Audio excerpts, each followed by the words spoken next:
Hi there, friends. Welcome to the No Small Stories podcast, where we explore paths less traveled with creatives and entrepreneurs from all walks of life and in all stages of their journey.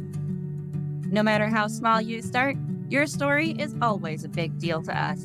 So let's dive into today's episode and meet our guest. Well, thank you everyone for joining us for another episode of the No Small Stories podcast. I'm your host, Haleigh, here with my brother, John, and we are joined today by Eli and Lauren from Flatland Studios. Hello, thank you for joining us. Hi. And you are so Flatland Studios is an independent animation studio. I see you got some art there on the wall behind you, Eli. I love it. So can you both give us just a little bit about yourselves and how you started Flatland Studios and came to, work on this, I wouldn't say project, but to have this business together? Absolutely. I'll let Elias go first. Yeah, so I went to college in the late 90s where animation, I wanted to go into entertainment, and animation then was, and filmmaking was done on film. You had some video, but it was before even standard def DV hit, and even before the days of Flash. So animation, my first animations were drawn on paper and photographed on film. But immediately after that, when I graduated, I got some web jobs based off my art and learned Flash and internet animation, transferred almost immediately over to the computer. And then I'd always freelanced on the side. So I worked for a company that that owned a bunch of Christian radio stations across the country, and they were building a web presence in the early 2000s. And so I was doing anything from greeting card animation for them to banner ads and landing pages. It was a great change in the economy where artists could do digital art jobs. I kind of almost forgot about the digital e-card things. Like I remember that was a fun thing for a hot minute.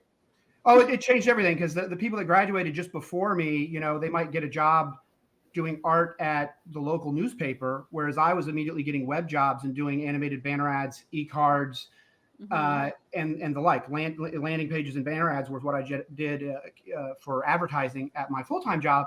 But I always did freelance work on the side, including some entertainment cartoons that I would pitch, and had clients that would pay for them to put them online in the early days of Flash.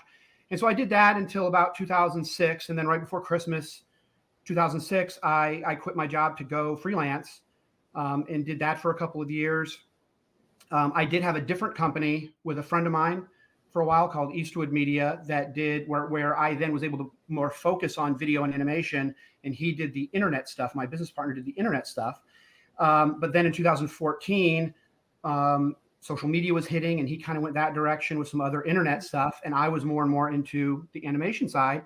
And so Flatland became the animation studio, and we've been doing that since 2014. I love it. Awesome. And Lauren? Awesome. Yeah. So I signed on with Flatland at about 2017. So grew up just drawing a lot and writing a lot of stories. It was probably when I was 12 years old where I really got into Adventure Time. And so I got a digital tablet that same December, and I started drawing a lot online. I was also into like video games and stuff like that. So I would go on forums. My parents wouldn't allow me to have buy game cards. So I would have to go on forums and make art, and sell the art so I could get like actual PayPal money to then buy in-game content. And so I kind of did those commissions as a teenager, and about around 2016, that's when I got into VCU Arts. Ended up going the communication arts path, similar to Elias. So that mostly covered 2D and 3D concept art, as well as primarily I love focusing on storyboarding. I remember even being like 6 years old and watching Ed and Eddie and being like, wow, I really want to make a cartoon when I grow up. And so when I got to Flatland, we obviously do tons of advertisements, but lately we've been doing a lot more of the entertainment piece as well. So we work for HBO Max, AMC, and Shudder, and had those opportunities. And specifically like storyboarding, but also what comic motion animation for 𝓕𝓻𝓪𝓷𝓴𝓲. And so Fun. now I love 𝓕𝓻𝓪. it was a really interesting experience. But now we're here, and been working with Flatland for 7 years thus far, and I'm hoping more comes down the line. And right now we're focused more on making our independent IPs at the moment. So we can't say too much about it, but that's how we started. But we're excited to hear more about it once we're allowed to. That's very cool. Yeah. So when you started, go go ahead. I was going to ask. Well, things have kind of gone in phases where when I first quit my job, and you have to somehow turn your art into where you're getting the projects in and you're bringing enough value and meeting people and making money. There's something outside of art that comes into play where you have to make that work because you're paying for your house, you're paying for your livelihood off of your art. And so my career at Flatland has really gone through a variety of changes. I always tell people this, almost the first decade, but at least a good 7 years or so after quitting my job and going full time, my entire library was network marketing, sales, advertising. Like how do you run a small business? How do you run a small consulting business? And that was my entire library. All the books that I would buy would be how to run business. And it wasn't until around the time when Lauren came on where my entire library was starting to finally shift back over to being art books and comic books and being about the art that we were trying to make again. And more recently as well, we have moved from purely advertising, which we still do plenty of, to where we'll do work for museums, entertainment, and we are developing our own IP. So as things have kind of evolved and changed, we become comfortable in certain areas. We're stretching ourselves in other areas, because as an artist, you don't start an animation studio just to make money. You do it because you love the art. You do it because you want to tell stories and you want to invent characters. And so I really think that us working on IP and getting into our own art and making some of our own art, that all boats will rise with the tide there. Our animation as a service will improve as we start solving new problems and new challenges by making the art that we want to make, our own personal art. It'll elevate everything that we're doing as a service for other clients. And when I say clients, it's not just like advertisers and corporate clients from museums. We have had as clients other show creators that are trying to live out their dream by making a show, and we've helped them animate that. I love that all boats will rise with the tide. I think that's great. Yeah, right. That's such a, the energy of kind of what we're trying to do with this podcast too. Just the giving people an outlet to share things like that, right? Like the idea that like there's room for all of us to grow and thrive. And when you focus on the things that you really love, then it makes you better at the things that you can help other people with, right? So I love that energy. I love that approach. That's really cool. Well, I mean, in animation's a really broad field, and people come to us typically because of the unique. I always say animation is Flatland is really a reflection of the artists that are here, because we are a small studio. We only have a couple people here at any given time. So the art that we do here is a reflection of the artists. And so when we get hired, you could go to a bunch of other people to do any animation, motion graphics, whatever. But hopefully we as artists are bringing something to the table, and that's why you're asking for us to do it.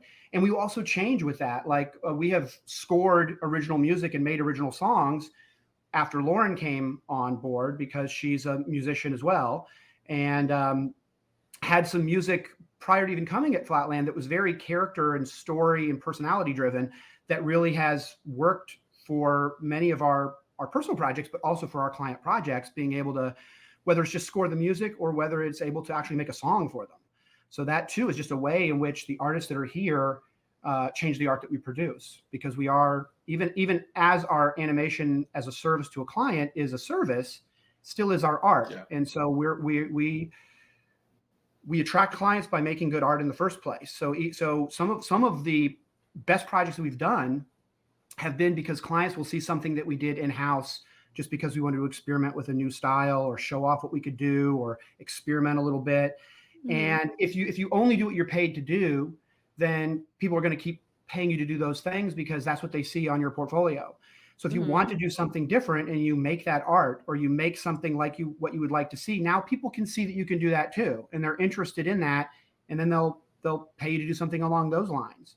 Or on occasion, we'll get somebody who wants something entirely different, which is scary. I've had a client before, I pitched him an idea, and he said, well, have you ever done this before?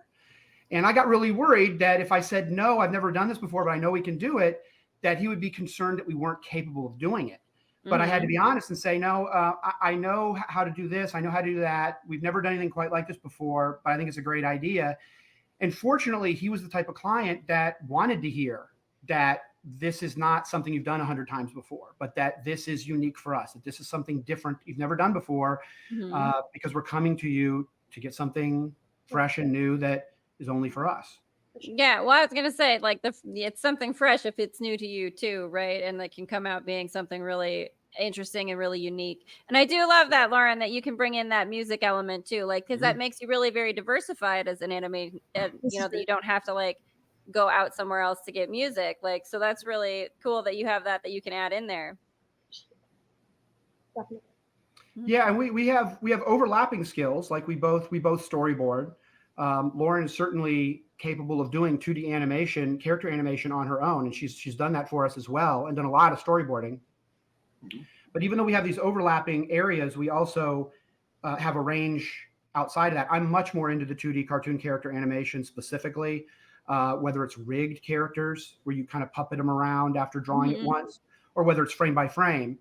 Whereas Lauren has very much skewed not only into adding music, but the entire look of what we've made has changed by her getting involved in 3D.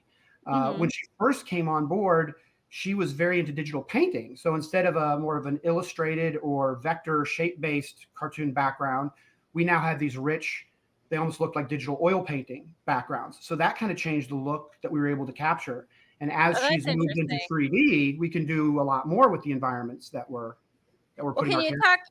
Can you kind of talk a little bit about that then, and because I'm not really familiar with that, but that's an interesting idea to me. That so like digital painting where, so you don't have, I guess I would say maybe the limitations of like, because the vectors are very geometry limited. Can you maybe talk a little bit about that and what you do with that? Yeah, I mean, well, trying to think about like graphic shows that I have reference to. I mean, when you think about like 𝓕𝓻𝓪𝓷𝓴𝓲'𝓼 or like Invader Zim or anything like that, you're used to seeing that. I mean, obviously, back then things were drawn like, frame by frame in Cartoon Network Studios. But even if you think about like Powerpuff Girls, there's those, just the graphic shapes is what I'm kind of pinpointing.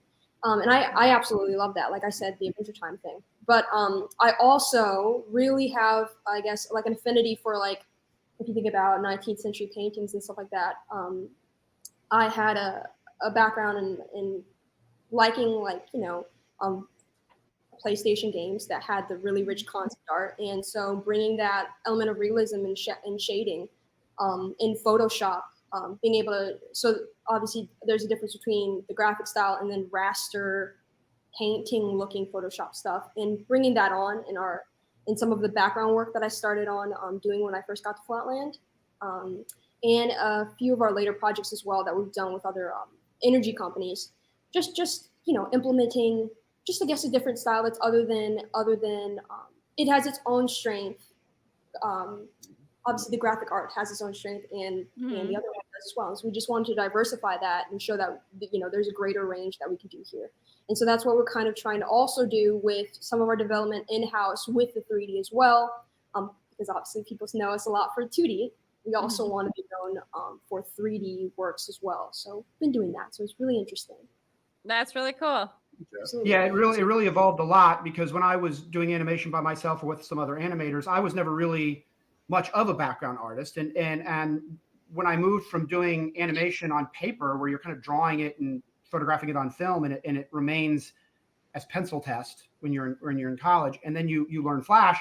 When I started doing Flash, where you do full color finished looking animation, it was doing it even for something as simple as those e-cards. They needed environments. And so I got very used to the vector shape-based drawing it right in Flash kind of backgrounds. And that was for e-cards, and even the Martin agency was a really big advertising agency. Within a year of me graduating, they wanted me to do a Flash interactive ping pong game for their website. where I Okay. had to, as a college graduate, 1 year, less than a year out of college, I had to caricature their 10 partners at the Martin Agency, one of the biggest ad agencies in the country, caricature them into ridiculous Mortal Kombat superhero Oh, that's type super fun of though. characters, where you're kind of making fun of them in this sort of Mortal Kombat style ping pong game. But when I did it, it was all vector. It was all in Flash. It was started in version Flash 4, so it was very early on in the lifespan of Flash.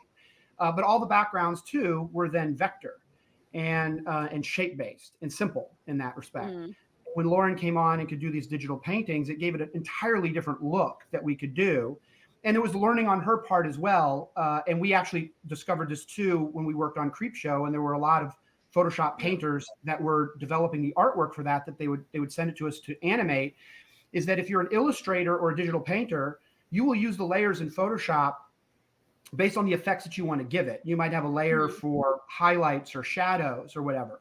But if you're animating it and you want to multi-plane something to where when you're panning by, you want the tree to look like it's in the foreground and the other trees behind the path to look like they're in the background, you need to use layers in a different way. You need to have a layer based not on shadows versus highlights. You need layers based on the subject matter so that you can move one tree at a different speed than the other. And so really kind of learning how to separate those layers out to give us the effect that we wanted was a learning process and a communication process to get that accomplished. And now with 3D, we can make something that looks photorealistic, but with Lauren's painting skills too, we can have that painter style as the texture on the 3D. Bring back the 2D with our 2D characters. Yeah, but I mean, I really do like that. It's, being able to sort of blend, because that's something that I enjoy. And like John and I have talked about before, like that I really enjoy about like practical effects versus CGI when it comes to like, Marvel movies or versus like the B horror movies I loved. Like, but I love that you're blending those elements together, like the hand art, the hand painted art, blending that in with that digitized, the vector images and the background. Like, I just think that's really cool that you're blending those things together, because they do both have value for what they can produce. Yeah, it's part of art history, Yeah, for real. That's very cool. Well, So and every when you time we guys do a start project, we making have to content- figure out how we're going to combine the two. Because if we have flat art, how do we get it into the 3D space? And sometimes Lauren's rendering out the 3D and then I'm compositing it together and putting shadows on the characters that way. Or sometimes I'm giving her the 3D art and she's putting it in the actual 3D space for the 3D lights to be cast on it. So every single shot is this puzzle or problem to solve, and figuring out like what's the best way to combine these elements that are very different. What did you say? Yeah, you got a question? Oh, I was gonna ask you. You kind of answered it with like the Powderpuff Girls kind of style and stuff like that. But like when you started making animated content, is there a certain style or like a certain person you mirrored before you developed your own style? Like, and who would that be for both of you? Yeah, Elias, do you want to go first? Yeah, I mean, what made me what made it click for me and made me want to be an animator was in high school. It's a little bit late for me, probably. I always drew and everything, but in high school, two very different shows came out, or movies came out at the same time. Disney's Aladdin, which when you go from the fairy tales of Little Mermaid and Beauty and the Beast with Disney at its prime, they're fantastic, but the Robin Williams sensibilities in this totally different type of storytelling that Aladdin struck on, really, that's one of the things that made me say I want to be an animator. And that was in the prime time for Disney. So you had animators like James Baxter and Glenn Keane. A lot of animators will cite him. But at the same time, Ren and Stimpy came out, and how that really changed animation a lot. And when I say Ren and Stimpy, a lot of people instantly, I have to be careful when I say it, because a lot of people will specifically think of the close cut-ins of the grotesque detailed drawing in the gross out. But to me, it was more the drawings and the structure of the character and the constant different expressions that they could get into, really intense versions of those expressions. And whether it was a simple smile or an angry look or thinking about something, they never repeated the same expression twice. They were always pushing, how can we bend these characters around and just they themselves at Spumco use the word psychodrama, but it had just a different tone of acting, over the top acting that I had that just felt really fresh and different for animation at the time. So it was definitely a combination of those two. But I have a lot of influences since then. Richard Williams is a huge one. 𝓕𝓻𝓪𝓷𝓴𝓲. If you pay attention to his moments and not how they butchered the film, but his work on that just showed a different side of animation, of what animation could be. And shortly after graduating college, I believe, 𝓕𝓻𝓪𝓷𝓴𝓲 came out as well, which was a major impact on me as well. Very cool. I dig I'm gonna have to go back and watch Ren and Stimpy again, because sometimes I forget about those cartoons that I loved as a kid that were very outrageous. And psychodrama, just I love the sound of that. That sounds to me like, oh yeah, that makes sense why I love it, because it's a little bit psychotic.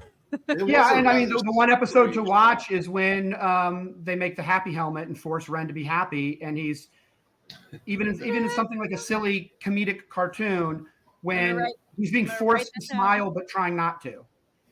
Yeah, the act of him being forced to smile but trying to hold it in and not smile was intense. I'm gonna have to go watch that again. And Lauren, how about you? What were your influences early on? Yeah, I mean, as for me, I guess two people that really come to mind a lot is Tim Burton and Jonny Vasquez. I actually rarely watched like Powerpuff Girls or anything, but just for some reason, I think I like the Grim Adventures of Billy and Mandy with Maxwell Adams and stuff like that. And Courage the Cowardly Dog. And I think, I recently became a Christian, so like I was an atheist up until probably 22. And so I've noticed that maybe like looking back on it, I think one of the reasons I really like it a lot was because I think one of the things I've talked to Elias about this before, like one of the things I feel like we don't talk about a lot is just I guess the sorrow or the horror of the world, or how weird or strange or scary the world is. Like in the some Christian groups definitely talk about it, but I feel like that's not by and large a big thing. There are spooky things that go on. There are supernatural things that go on, and that really affected my life growing up. And so, looking back on it, I think, and with the stuff we want to work on now, I almost feel like I would like to try to be like the Christian Tim Burton or the Christian like Jonny Vasquez now, because I think that there's like room for some really like strange stories that actually have like a good like moral message as well. And so like in terms of movies that really affected me, I really like Peter Pan, specifically like the live action one, just because I think they talk about a lot of topics about like what like eternal life looks like, or what innocence versus just being childish looks like, and what does it mean to grow up. You can still be an adult and yet still be very spiritually immature or a very immature person. And then Pinocchio, like 1953, because it just talks about what does it mean to be a real boy, and just that idea of what makes someone real again has to do with this spiritual maturity. So like more the him seeking to be moral, not lying anymore, not stealing anymore, and so I kind of think about, well, what are those stories for adults that we do in our lives? I hope it's okay to say it, but like Jesus says, like, don't look at another person to lust after them, otherwise you're committing adultery already in your heart. And so it just thinking about these big topics that we kind of overlook, morally speaking, and trying to talk about them maybe in a new light. Like I even grew up in the LGBTQ since I was 8 years old. I thought I was, I'm just going to say it, like I thought that I was a boy since I was 8 years old. And so Jesus Christ really like broke me out of that. Like I was extremely tomboyish, and nothing wrong with tomboyishness. Everybody has their own paths and everything. But man, there's a lot of unsaid different ways of thinking about stuff now. I know, Haleigh and John, I mean, we're in a different generation. So it's like, coming back to figuring out what that meaning behind our lives are, where we should be placing our identity, and is this a false identity that we have, or a real identity? So just playing with all these things in cartoons, I think it really gives a huge leeway and a real big openness and a space for conversation about stuff like this in a really fun way, and I think it should be a really fun discussion. So. No, I love that, because I'll have to have you on my other my Franki 411 podcast, and we can get into a whole conversation about Because I love the idea of that journey as just a person, right? Like you're not the same person as you age. You're not going to have the same belief structures, and whatever things resonate with you now might not be things that resonate with you still in 10 years. And like I love that you kind of put it in the animation sense, right? Yeah, Like yeah. you can be different characters. You can embody different characters as you live your life. You can be a different avatar and experience different perspectives. Yes. It doesn't mean that your former perspectives, being a tomboy or being an atheist, it doesn't mean that those weren't valid. Right. Those were valid for you at the time that you were experiencing them, and that's what you needed. And now you can, like, just that fluidity and being willing to shift into a different, again, like avatar or character or space, and see perspectives, see the world from that perspective and that avatar. I think that's definitely a valuable conversation, being able to, you know, just have that capacity for different perspectives and being fluid in what you're. It's an element of compassion, right? Oh, I totally agree. I feel So you said it better than me. No, not at all. like, we said it together. It's great. And I bet you've never heard anybody say to the Christian version of Tim Burton before. No, but I think that's great. I mean, there's got to be a market for that. I can't imagine there wouldn't be. Yeah. Well, I talked to Haleigh a lot about like just the different things coming out. I bring up an animated series called Primal. I don't know if you're familiar with it at all. Absolutely. Yeah. But like, it seems to be this is the time for new ideas. So I'm all for it. I mean, lean into it. It just seems different happens. ideas. You know what I mean? Yeah, for sure. Well, Lauren and I have certainly talked about, when you say maybe working on Christian content or Christian films, that there's kind of a loaded idea of what people have with that, you know, because there are Christians that are working and making art from a Christian perspective, and sometimes it's just because they're Christian artists and they're making art from their perspective. Other times they're making art that does touch on an allegory or the Bible from their perspective. But then you also have this Christian genre of film, and that's where some people get critical of the early forms of the actual Christian genre film, because it can be a little bit. And this is totally valid to make films for Christians by Christians, but there's also the element of maybe preaching to the choir, or where certain topics are overlooked, or people will make fun of sort of the easy filmmaking that is God's Not Dead, where it is preaching to the choir, and there's a certain element, especially in Christian filmmaking. I totally understand this, that in a story, Robert McKee, for instance, would say that if you have a thesis, you have to strengthen your antithesis. You have to strengthen the counterpoint. Your point is only as strong as the counterpoint. And in the Christian genre of filmmaking, sometimes there's this fear where if you have the point you're trying to make, you don't really want to strengthen the counterpoint. But that is part of drama and part of storytelling. And we want. Well, it's that yin and yang element, right? Like you have to have both sides for the wheel to work, right? Definitely trying to address both sides for sure. In a not straw man way. Yeah, very. So like, and this was a question we were going to ask. John and I were talking about, and like maybe it ties into some of these more, you know, I don't know if you want to say controversial, but like topics that can be controversial, right? Like religion. So like, what are some of maybe like the weirdest or most sort of out there unusual things you've had clients ask for? And is there anything that you've had to turn down because it was maybe, I don't know if too out there is the right way to say it, but like, have you ever had to turn anything down because it just didn't align with maybe the kind of messaging that you resonate with? Yeah, we have. And it's funny. It's been more recently, as you know, Lauren mentioned, more recently coming to Christ herself in 22. But we have had to turn projects down. I won't go into one of them, but it was a documentary film, and we just didn't agree with the content in it. So you're not making like an advertisement. It's not something that's just putting some imagery to something. You are furthering the voice, and due to some of the filmmakers involved, which I want to have respect for, it didn't align with us, and so we turned that down. And that was a 6-figure deal. I mean, that was a difficult thing, a big thing to turn down for a small studio like us.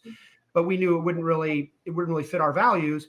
And it also wouldn't even really be fair to those filmmakers. I mean, if you're going to have somebody working on your content and you want your voice, you should, and they did, work with an artist that was willing to do it and aligned with their values.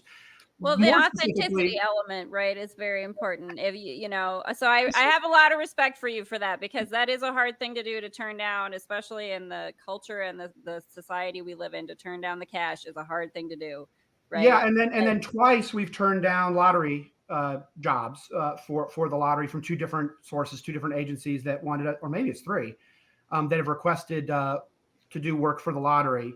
And both Lauren and I have family members that have dealt with the negative effects of gambling or lottery. And so that's one of the areas that we're, for our personal ethics, that we just don't want to support gambling. And while some people might think more casino and other types of gambling, we did put the lottery in there as well. I mean, my grandmother was addicted to playing the lottery and felt like if she didn't play her numbers that week, her numbers were going to come up.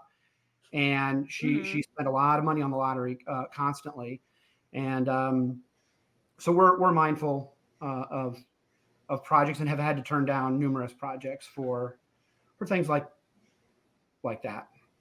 I mean, but again, a lot of respect to you that you stick to your values and the authentic, like, who you're trying to be as people, over going for just the bottom line for the sake of it, right? Like, I have a lot of respect for that, because I think that energy is something that is, I think that people are looking for more of that energy, right? Like, that you're willing to be authentic and say no, not because you're trying to be judgmental of whoever else, right? Like, it's valid for you to make your documentary, like you said, have your voice, but to say that doesn't resonate with us, so it's just not gonna, because you're not gonna come out with quality work, right? Like, if you don't resonate, you're not gonna be able to make quality work either. Yeah.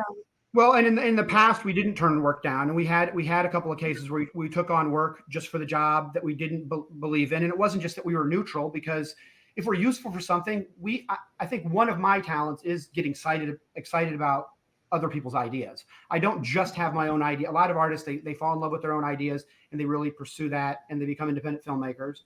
And while I have an element of that I've done independent film. I think one of my strengths is I hear somebody else's idea and it starts triggering all sorts. I can see potential or different. So if I'm neutral on a project, I can get excited about somebody else's idea, and you either want to be really creative or you want to be really useful, right? But sometimes there's those projects that you're specifically not interested in.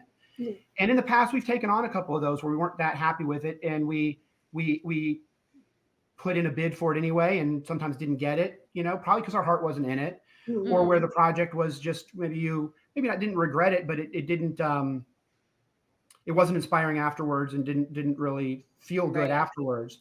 And so more recently, we've stuck to doing work that we believe in. And that is, it's a huge factor for a small business. One of the funniest stories, this was back before I was a Christian, or wasn't walking as one, I should say. I was making some independent horror films. And on the set of one of them, one of the producers was a police officer, an ex-military. And this was right around the time I had quit my job.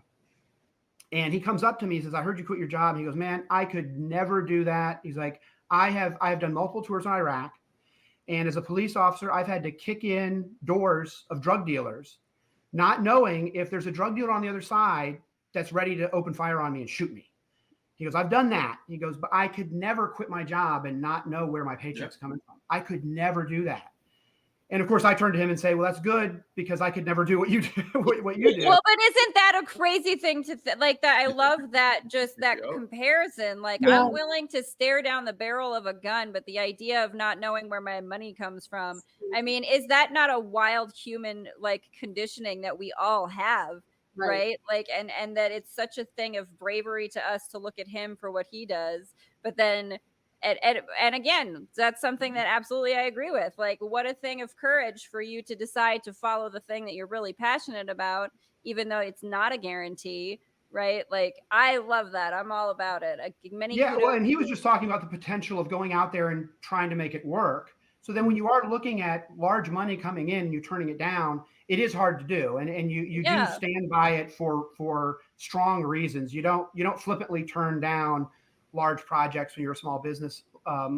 like us. So it's a different way of putting it on the line. But I would say, as scary as it is to not have ongoing contract work, everything we do is project based. We got to constantly get projects in. We're constantly looking for more people to work with. And we're thankful for all of our clients because they see something in us and they enable us to do our dream job for a living.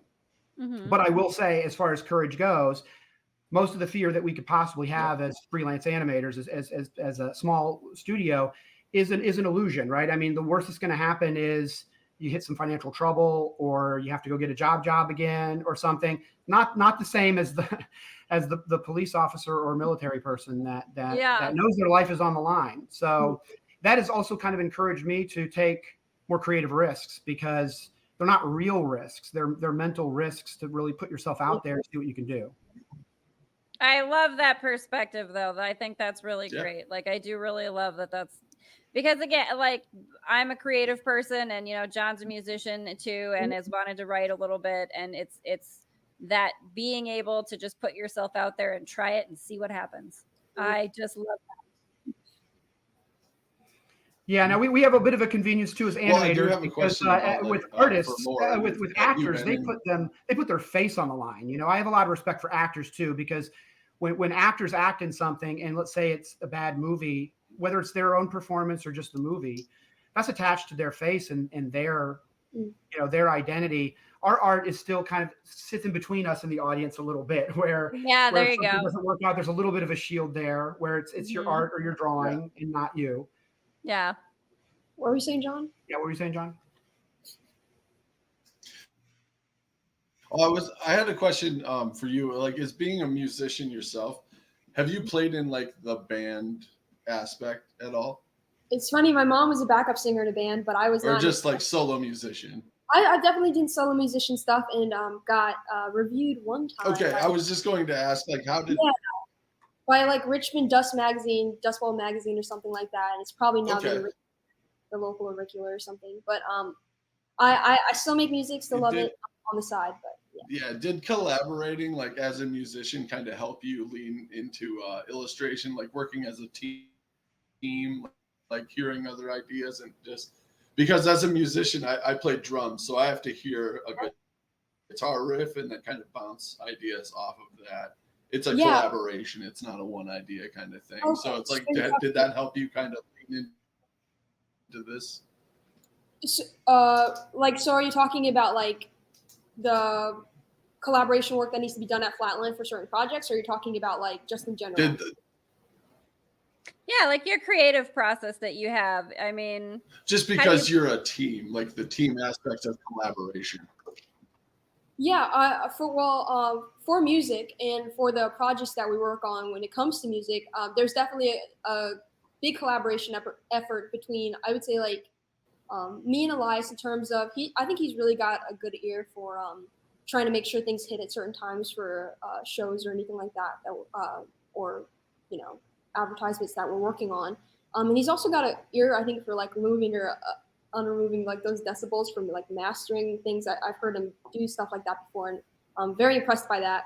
Other than that, though, usually though, there's not too much back and forth with some of the projects that we've done recently, just because they seem to hear it and they seem to be fine with it and great with that. And I don't just do like I've been doing piano since I was 5 and guitar since 13, and just producing all that stuff. So it's kind of mostly not too much collaboration in that way, but between me and Elias, there are ideas that are generally back and forth for projects. Yeah, she did have one time where a client had written the lyrics, so they had kind of the idea, and they turned it over. It was for vegetable ice cream, and so they had the lyrics for this. They wanted this sort of retro style animation and song, and they wrote the lyrics, and they just kind of turned them over to us, and Lauren sang and orchestrated the whole. It turned it into a song, which included not necessarily massive changes to their lyrics, but to get it to work for the song, there were little changes that she had to make to get that to work. And so in some ways, it's more collaborative between her and the client. perhaps than between me and her. But oftentimes they'll hear it, and we worked on one project for PBS, and originally the production company involved was going to handle the music with library music from their engineer, and we kind of wanted to do it. And so when we were working on the animation for the pitch, we just kind of said, Lauren, why don't you make some music anyway, and we'll just present it to them, let them know you made it. And as soon as they heard it, they're like, okay, yeah, it's in your court. You guys run with it. Now, when you're talking about in general collaboration with me and Lauren, we do think there's a lot of overlap in what we think, but we also think very, very differently at times too. And so this is a very small example that Lauren has turned into a reference point, allegory, or a reference point or metaphor for all of our communication. We were walking down the hallway one time, and one or the other of us said, look at the corner of the door. And I looked at the bottom left corner of the door, and she looked up at the top right corner of the door. So we were both looking at the corner of the door, but completely opposite corners. And so whenever there's a misunderstanding, I have to assume it's not that she didn't like what I was telling her to storyboard up. When she does something totally different, it's not that she didn't like my idea and wants to change it. She probably heard something completely different in my words than what I had intended. And on one hand, maybe I need it to be the way that I said, especially for under a deadline or the client is expecting something. Or other times, it's like that magic of she heard what I said, but saw something else.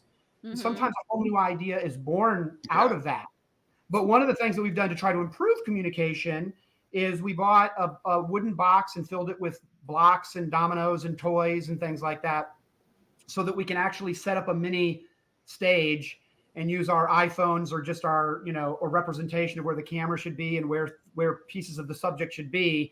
Oh, that is so fun. The idea a little bit better. We got the Flatland toy box to help us. That is the best though. Like, that's such a great way to I love this. Communication is so key, but you're supposed to be doing things that are fun too, right? And the creativity element, you have to have fun injected in there. I love that you have a toy box. That's just the most fantastic thing. I think that's so great.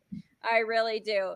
Because it really is important to communication to recognize that just because you're saying the same thing, corner of the door, doesn't mean that it means the same thing to the same people. Just because it's the same words doesn't mean your brain goes to the same places, right? And that's such a valuable perspective to have. And man, I want to have a job where there's a toy box. Well, it's such a difference between writing the written word versus making a visual storytelling. Because when you write a written word, you're painting a picture in somebody's mind, but they are the ones painting that picture from your words. And so you can try to describe to even another visual artist what you mean, but those words can be filtered and come up with a completely different idea. And there can be magic in that, where oftentimes we've gone with the new idea that Lauren has come up with just because there was a misunderstanding. But to improve it, what we found that we were doing is grabbing other stuff on the desktop. Here's a coffee mug, and then here's a pencil sharpener, and this represents that. And we were trying to diagram it out that way. So one day we just went out to the store and said, let's just buy a bunch of toys, and let's have some tools where we can almost pre-storyboard it in a way where we don't even have to draw it. Because I could draw what I meant for her to show it that, but that takes a lot more time or effort if I don't want to be really sloppy about it. So if we can just put a couple of blocks down and know that this character represents this character from the story, and even take photos of it with our iPhone for reference and record of what it looks like through the camera, we can do that if we want to very rapidly. And we get to play with toys. And you get to like that. I love that. It's just such a playful way to communicate and to, again, to actually communicate something that is useful rather than doing it in a way that seems like a chore and makes it a heavy sort of burden of a thing for you. Keep it in that creative, playful space. I love that. That's so much fun. Yeah. So we just had to kind of troubleshoot how do you guys have any more ritualistic things filled with toys anyway. Like that? What'd you say? Oh, sorry, go ahead. Okay. What'd you say, John? I was going to ask, the blocks being kind of a thing you draw on for influence. Is there any more ritualistic things you guys do, such as listen to music, watch movies, just to kind of get into the mind frame before you start to create? You want to go first, Lauren? There certainly can be. I mean, if I'm in a design mode or one of the earlier phases in the process, because when you're coming in to animate, you're getting back into the character, Mhm. and you do want to get into the flow of things. So it takes a lot of attention and focus. So either it being silent or putting on some content that is long form, so it's not constantly stopping. You have to find more stuff. You want to be able to get lost in something. So if you could put on a playlist that has plenty of music, or a streaming thing, or a long form content where you can really let yourself get lost in the performance that you're trying to animate, that's always a good thing. But in the earlier phases where you're trying to be creative, like let's say you're making a character design, oftentimes I like to do short form drawing from reference just to get used to something. So it could be anything as simple as just going to your YouTube channel and looking at the thumbnails on the YouTube and just trying to do really quick caricatures of the headshots of people that come up for their YouTube thumbnails. Oftentimes with YouTube thumbnails, people will have funny expressions of themselves, and you're seeing them small, so you can't get into the detail of who they are. You're just kind of seeing an impression of them, and then just trying to caricature that out really quick. Sometimes it's a little bit more accurate. Usually you start out being more stiff and accurate to what you're seeing, but even doing that for 5 or 10 minutes, you get more loose, where you glance at something really quick and you try to get this really distorted, over exaggerated version of them very, very, very quickly, and just have this instant impression, and then try to get it down as fast as you can. The other thing that I'll do, that I can't remember where I heard this tip, but it was back in the early 2000s. It may have been on a website called Animation Nation, because I used to post and talk on there all the time. But somebody mentioned do character designs with crayons, because you have to stay loose. If you're drawing with a pencil, you can get real tight and detailed, but with a crayon, you have to be really big and loose. And so I went out to the store and got a cigarette case. I knew a girl that had used a cigarette case as her wallet, and I was like, cigarettes are the crayon. And so I went and I bought a cigarette case, and I filled it with crayons so that I could have crayons with me wherever I went, and I could just grab scraps of paper or whatever I have with me and do initial character designs with crayons. And I've had parents say, "Oh, where'd you get that crayon case?" And it's always hard to tell them that it's a cigarette case. But you don't have to tell the kids that. That's just, I mean, start up your own like Flatland Studios merch and make your own crayon cases, and they can just be designed after a cigarette case, and there you go. I love that. One of my first bigger projects I got in for a bigger ad agency. It was actually for the Martin agency. They called me and said, "Can you do child drawings?" And I had to ask them, "Well, do you mean drawings of children, like animate kids doing something, or do you mean something that looks like a kid drew it?" And they said, "We want something that looks like a kid drew it." And I was like, "I do all my character designs with crayons. Let me just scan a bunch of stuff and send it over." Perfect. And that was one of the first kind of larger client jobs that I got, was off of my crayon drawings. Well, look at that. See, it ended up being a perfect thing for you to do. It Nice. just, I love how that lines up. And then Lauren, what about you? What kind of rituals do you have when you're creating? Yeah. Well, I guess for me, it's probably more that like traditional concept artist thing where, just going on the specifically ArtStation, I guess, and trying to look at what artists have done and see, well, how can we, for this portfolio piece, we're going to figure out what is the client really trying to say? What is the desire that they want the audience to have? And so we take that, like the client's intent, as well as that new art piece, and try to say, how can we now push ourselves to match the caliber and also match the intent of the client's asking for. And so I guess other than like finding reference photos online and stuff like that, and even going to like, maybe you can find grapes with an interesting texture or something like that, and like incorporate that. Like, I don't know, you're just really weird. Like if you think about a chef, like grabbing all these different ingredients that don't really look like they belong there, and you kind of utilize that in specific and unique ways. That can always be really fun. Like just trying to put something in a work that usually isn't used or people don't think about is fun process to us, especially making it work. We've always made it work, but and just having it just flow. So being able to have like a really good grasp over our ability to draw as animators and artists. And man, so that, I mean, that's the start of the client route. With the personal route, just in our own content and things that we make, specifically like, let's say, like writing and storytelling. We're developing this whole metric on. We went to Robert McKee's last New York, story. What do you call it, like a 3-day event or something like that. Basically, he's been teaching story since like the 80s, like 83 or something. I think Pixar went to him when they were first starting up and about to do Toy Story. Like they went to that guy for storytelling development. And so we've been trying to figure out, in the age where maybe a little bit of humanity is being lost in terms of just trying to make, output just to make the next blockbuster without really putting too much thought into what does this mean? Does the audience really want to see this? Do they care? How, trying to figure out, again, going back to that, what the just human intent, human heart, human desire. Well, you want there to be an energy that is, again, that authenticity, right? Like Yeah. you want there to be an authentic, resonant energy to something, Right. not just creating for the sake of the commercialism of it and the bottom line. Yeah. And I think that's kind of, for me, I feel like should be a priority right these days. Even I kind of feel like we should be putting that human heart way before we put anything Yeah, else. much more impactful, Yeah. storytelling and having an energy and an intent of, even just having the intent of something that's uplifting, right? Correct. And like, so let me ask you this then, like, because this is something that John and I were kind of wondering about. How do you kind of incorporate that? So like we were talking about things like games and versus like animating a TV show or a series or a short animation.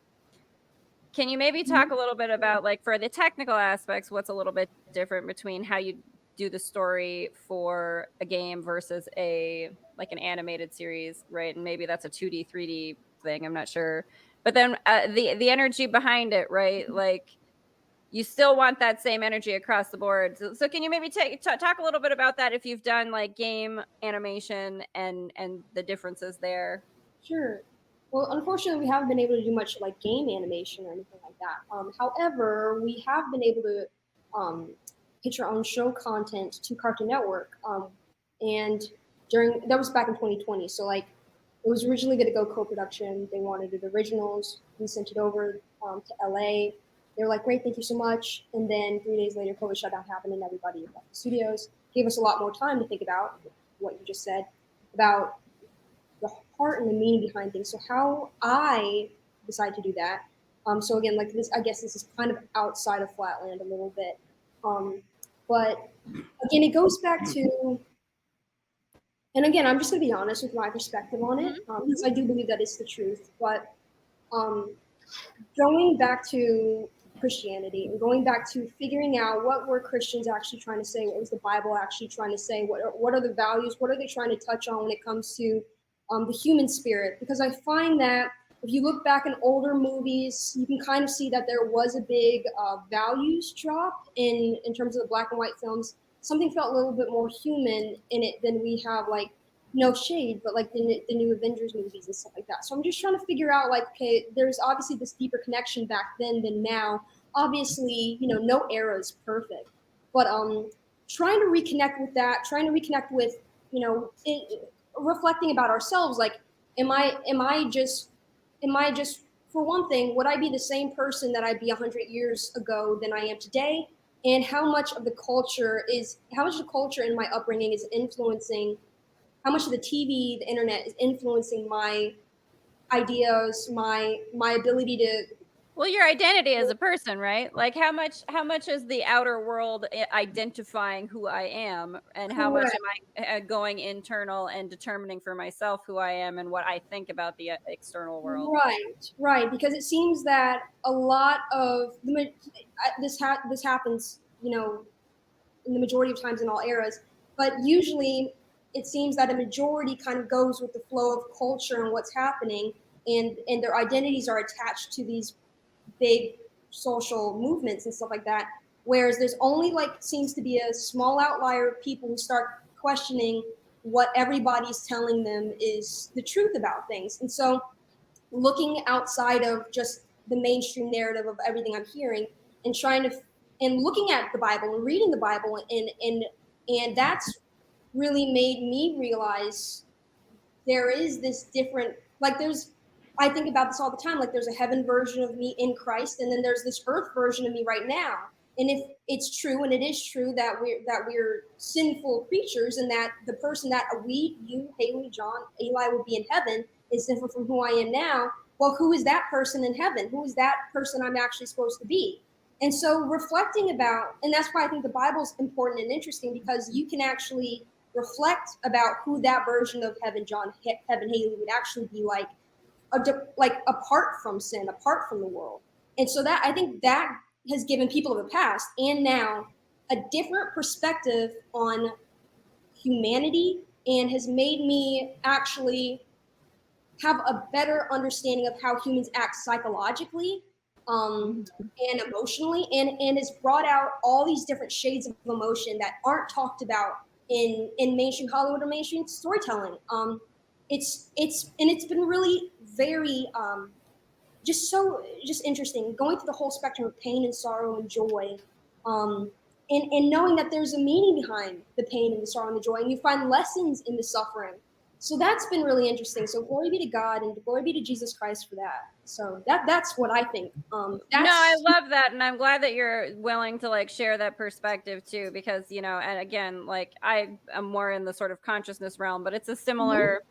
Like, just because you define it in different ways, again, the corners of the door, right? Like, doesn't mean that you're not still communicating about the same thing, where like there's that idea in the spiritual realm too of sort of higher self, right? And I think that's kind of what it is. It's all just like the highest timeline version of us. What is the best version of me that I can be? And what am I doing that's incorporating that into my everyday experience? Am I integrating that with my earthly self, that higher version of me, right? Yeah. I love that. And Elias, want to make sure you have what's your take on this and that perspective? Well, I was just going to say, so much of what we hear when it comes to identity in yourself. I mean, you certainly hear this as an artist is find out, what do you really want? Who are you? And it is very much about the self, as opposed to sacrifice and maybe putting away yourself a little bit, stepping away from yourself, and not making it all about you and who I really am.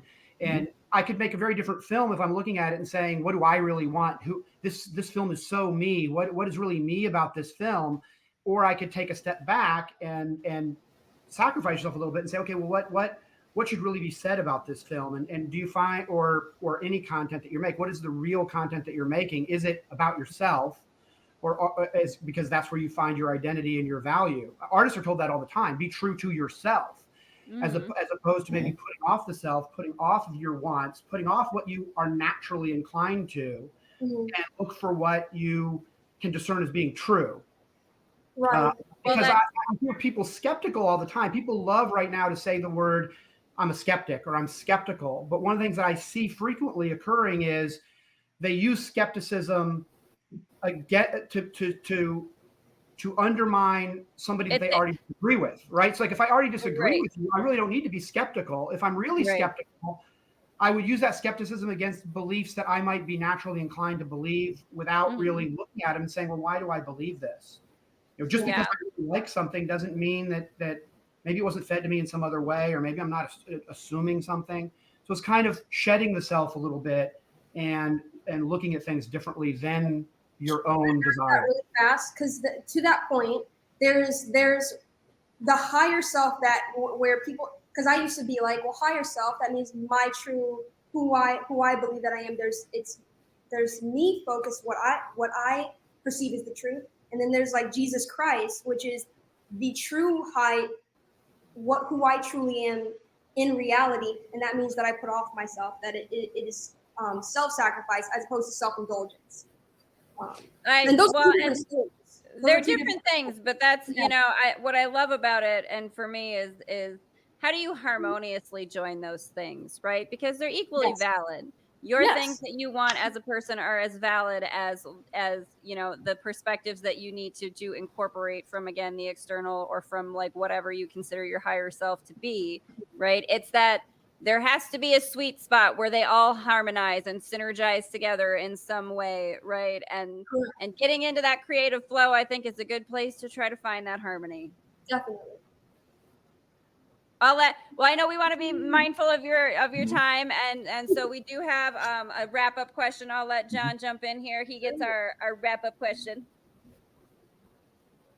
Oh, well, we have a normal wrap up question, but I'm gonna stray away from it a little bit. I'm gonna ask both of you, if you were in an animated series and you could pick anyone to play your voice, who would the voice actor be to play you? It cannot be your voice, so you have to pick a voice actor. Who plays you? That's fun. Wow. Or just an actor. Okay.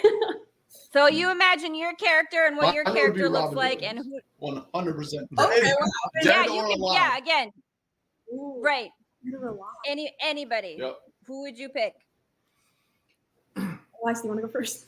Well, I've gotten so many people. I've gotten so many people that say that I remind them of somebody or I look like somebody, and it's such a wide range. It's anything from Keanu Reeves to Tobey Maguire to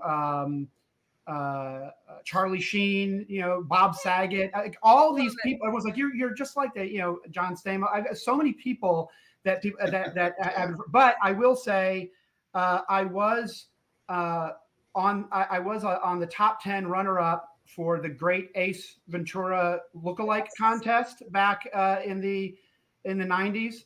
Oh, that's fun. I did not win it, but I was on a runner-up with a chance to appear in promotion. I got some temporary stick-on tattoos and a T-shirt. I guess they thought I was 8 or something, but I probably picked Jim Carrey. I love that. I think that's great, and you know, that's a great character. You know, again, with all the sort of facial expressions and all that, so you could really have some fun with the animating on that one too. Yeah, he's obviously very cartoonish himself, and started out with comedy, but then he did go into dramatic acting as well. Yeah, no, I dig that. I can see it. I like it. We'll put that out into the universe. Bring it back to us that you get to animate you as a character, and Jim Carrey will play you. And Lauren, who will play you? Man, well, a lot of people, I don't believe it, but a lot of people think that I look like Zendaya. I don't believe that, but a lot I'm going to tell you right now, Rosario Dawson is who I think. Really? I would say that's who I think of when I'm like, yeah, I get Rosario Dawson vibes from you. Wow, very interesting. I appreciate that. I'll write that one down on my list. There you go. That's your casting. They put her on the casting list for you. There you are. Okay. All right. I love we'll it. Get you cast. There you go. I'll be the casting director. I'm here for it. Love it. Well, again, thank you for joining us. I want to let us know for the audience. We'll put all your links in the description, of course, but where can people come and find you for Flatland Studios and both of you on the social medias? Where do you want people going to look for you? Well, the company is Studio Flatland, so we're at studioflatland.com is the main thing, and on LinkedIn it's 𝓕𝓻𝓪𝓷𝓴𝓲'𝓼, and we do have a page for Flatland Creative or Studio Flatland. On LinkedIn, I think we've got a Twitter and an Instagram as well, Studio Flatland. Awesome, and we'll share those links down below. And Lauren, any other extra links you want people to go looking for you? Goodness. I don't think so. I think we're good. Studio Flatland for right good? now. Maybe in the future. Yeah, and on the website, both of our contact information is on there too, individually. Awesome, and we'll share that out but definitely want folks to be able to find you so that you can do more very cool content and awesome animations. I love it. Well, thank you guys for being great hosts. Hey, thank you for joining us. This has been a really great conversation. I'm glad you guys were ready to delve into some of that, more kind of the more profound conversations a little bit too. So I appreciate you for being willing to do that. Thank you for having us. No, it's been great. Thank you. And we'll have to have you back again. Thanks, everybody. Adios, guys.